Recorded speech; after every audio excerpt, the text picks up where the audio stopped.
എന്താകും എങ്ങനെയാകും എന്നൊക്കെ ഓർത്ത് നമ്മൾ പലപ്പോഴും ഇങ്ങനെ കാട് കയറി ചിന്തിച്ചു പോകുന്ന ആ ഒരു സമയത്താണ് നമ്മുടെ മനസ്സ് വല്ലാതെ അസ്വസ്ഥമാകുകയാണ്. Over thinking.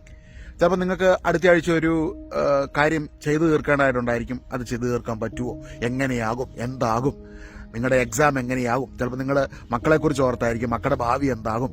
ഇങ്ങനെ എന്താകുമെന്ന് ഓർത്ത് നമ്മൾ ഇങ്ങനെ വറി ചെയ്യുമ്പോൾ അവിടെ ആ ഒരു ഓവർ തിങ്കിങ് നിമിത്തം നമ്മുടെ മനസ്സിൽ നിന്ന് സമാധാനം നഷ്ടപ്പെട്ടു പോവുകയാണ്. അതുകൊണ്ടാണ് ദൈവത്തിന്റെ വചനത്തിൽ ഫിലിപ്പിയർ 4-ാം അധ്യായത്തിന് 6 മുതലുള്ള വാക്യങ്ങൾ നമ്മൾ കാണുന്നത്. നിങ്ങൾ ഒന്നിനെക്കുറിച്ചും ഓർത്ത് ആകുലപ്പെടരുത്. നമ്മൾ ആകുലപ്പെടുമ്പോൾ നമ്മുടെ ഉള്ള സമാധാനം നഷ്ടപ്പെടുകയാണ്. അപ്പോൾ നമ്മൾ എന്താ ചെയ്യേണ്ടത്? ദൈവത്തിന്റെ കരങ്ങളിലേക്ക് നമ്മുടെ ഈ പ്രശ്നത്തെ സമർപ്പിക്കുക. നിങ്ങളുടെ പ്രാർത്ഥനകളും യാചനകളും കൃതജ്ഞതാ സ്തോത്രങ്ങളോടെ ദൈവസന്നിധിയിൽ സമർപ്പിക്കുവിൻ എന്നാണ് അവിടെ രേഖപ്പെടുത്തിയിരിക്കുന്നത്. കാരണം നമ്മുടെ ജീവിതം ദൈവത്തിന്റെ കരങ്ങളിൽ സുരക്ഷിതമാണ് എന്നുള്ളൊരു അവബോധത്തിൽ മുൻപോട്ട് പോകുമ്പോഴാണ്, അതായത് ഈശോ പറഞ്ഞില്ലേ, നിങ്ങൾ എൻ്റെ കരങ്ങൾ നിങ്ങളെ ആരും പിടിച്ചെടുക്കുകയില്ല, നിങ്ങൾ എൻ്റെ കരങ്ങളിൽ സുരക്ഷിതരാണ്. അപ്പം നമ്മുടെ ജീവിതം ഈശോയുടെ കരങ്ങളിൽ സുരക്ഷിതമാണ് എന്നുള്ള ആ വിശ്വാസ അവബോധത്തിൽ നമ്മുടെ ഭാരങ്ങളെ കർത്താവിൻ്റെ സന്നിധിയിലേക്ക് സമർപ്പിക്കുക. അങ്ങനെ നമ്മൾ സമർപ്പിക്കുമ്പോഴാണ് കർത്താവിൻ്റെ സമാധാനത്തെ നമുക്ക് രുചിച്ചറിയുവാൻ, നമുക്ക് ടേസ്റ്റ് ചെയ്യുവാൻ സാധിക്കുന്നത്. പലപ്പോഴും നമ്മൾ നമ്മുടെ പ്രശ്നങ്ങളെ നമ്മുടേതാക്കി ഇങ്ങനെ ഹാർബർ ചെയ്യും. എന്നിട്ട് നമ്മൾ മറ്റുള്ളവരുമായിട്ടൊക്കെ നമ്മളെ തന്നെ കമ്പാരിസൺ നടത്തും. കമ്പാരിസൺ എന്നുള്ളത് പലപ്പോഴും ഒരു കോമൺ ആയിട്ടുള്ളൊരു സിനേരിയോ ആണ് ഈ കാലഘട്ടത്തിൽ, അല്ലെ? ഈശോയുടെ സമയത്ത് ശിഷ്യന്മാരും പരസ്പരം കമ്പയർ ചെയ്യുമായിരുന്നു. പക്ഷേ ഓരോ ശിഷ്യനും കർത്താവ് വ്യത്യസ്തമായ ശുശ്രൂഷകൾ വെച്ചിട്ടുണ്ടായിരുന്നു. ദൈവം നിങ്ങൾക്കൊരുക്കിയത് വ്യത്യസ്തമായതാണ്.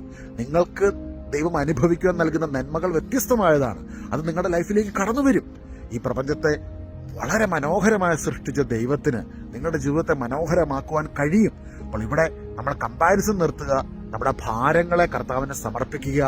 കർത്താവിന്റെ സുരക്ഷിതമായ കരങ്ങൾക്കുള്ളിലാണ് എൻ്റെ ജീവിതമെന്ന വചനം നൽകുന്ന ഉൾക്കാഴ്ചയെ മുറുകെ പിടിക്കുക. ആ ഒരു അവബോധവും വചനം ജെറമ്യ 29:11 നമ്മൾ വളരെ പ്രസിദ്ധമായ വാക്യമാണ്, അല്ലെ? നമുക്ക് സുപരിചിതമായ വാക്യമാണ്.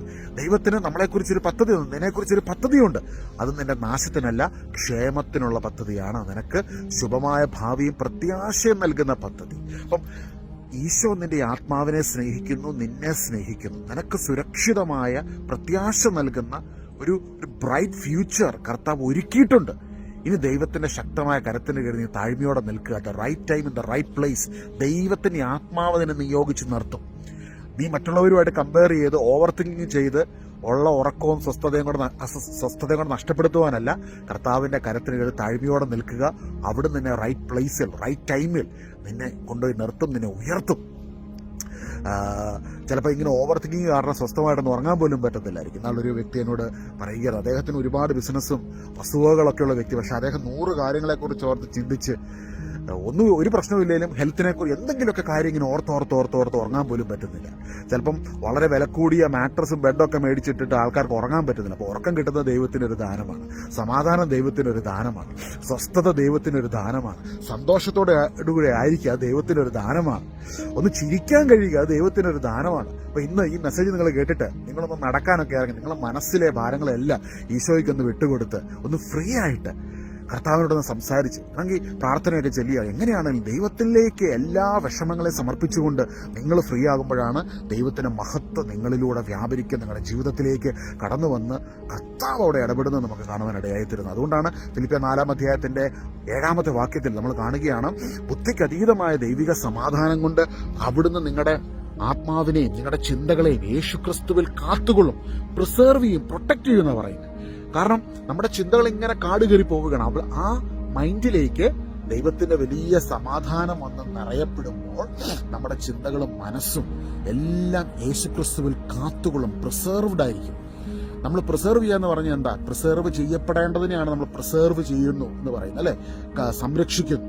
അപ്പം ഇവിടെ മനസ്സ് സംരക്ഷിക്കപ്പെടുകയാണ്, മനസ്സ് സംരക്ഷിക്കപ്പെടേണ്ടതാണ്.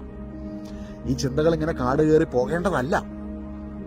അതുകൊണ്ട് വചനത്തിൽ പറയുന്നത്, ഇത് കർത്താവിന് സമർപ്പിക്കുമ്പോൾ ദൈവത്തിന്റെ സമാധാനത്തിൽ മനസ്സ് നിയന്ത്രിക്കും ദൈവത്തിന്റെ ആത്മാവിന്റെ ശക്തിയിലൂടെ. അപ്പോഴാണ് യഥാർത്ഥ സുരക്ഷിതത്വവും സമാധാനവും അനുഭവിച്ച് പരിശുദ്ധാത്മാവ് ആഗ്രഹിക്കുന്ന ആ ഒരു സ്വസ്ഥതയിലുള്ള ജീവിതത്തിലേക്ക് നമുക്ക് പ്രവേശിക്കുവാൻ സാധിക്കുന്നത്. അപ്പം നിങ്ങളുടെ ലൈഫിൽ നിങ്ങൾക്ക് ഒത്തിരി കാര്യങ്ങൾ അക്കംപ്ലിഷ് ചെയ്യുവാൻ പറ്റും. ലൈഫ് ടൈമിൽ ഒരുപാട് കാര്യങ്ങൾ ദൈവത്തിന് വേണ്ടി പ്രയോജനപ്പെടുവാൻ നിങ്ങൾക്ക് സാധിക്കും. നിങ്ങളുടെ ജീവിതം ഒരു സാക്ഷ്യമായി തീരും. നിങ്ങൾ അനേകർക്ക് ഒരു അനുഗ്രഹമായി തീരും. നിങ്ങളിലൂടെ അനേകർ അനുഗ്രഹിക്കപ്പെടും, നിങ്ങളും അനുഗ്രഹം അനുഭവിക്കും. അപ്പോൾ അത്തരത്തിലൊരു ജീവിതത്തിലേക്ക് പരിശുദ്ധാത്മാവ് ഇന്നേ ദിവസം നിങ്ങളെ സ്വാഗതം ചെയ്യുകയാണ്. So stop overthinking, give all your worries to Jesus. Do not compare yourself with others. God bless you.